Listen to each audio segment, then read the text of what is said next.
Alright, so we have everything transferred over from the old motor.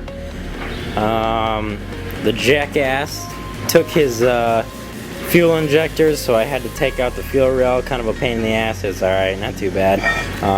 Just swapped over all the motor mounts.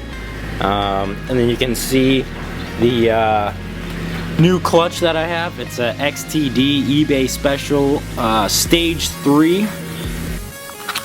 Alright, so now that we've got pretty much everything stripped that I don't want anymore out of the engine bay, and the engine is all ready and everything is torqued properly, it's all ready to be put back into the car. Alright, we've got it all set up. No water in the radiator or anything, so we're just going to try and start it up a little bit and then turn it right off. So this is the first startup. Take 3.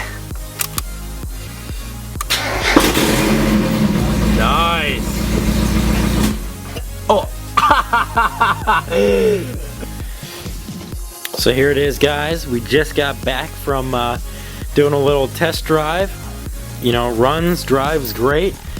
Very strong for a 1.6. From what I've experienced, the stage 3 clutch really isn't hard to drive at all. Like it's really, like, people are saying, oh, you're gonna have to rev it super high or whatever, and that's just not true. It really wasn't that bad at all.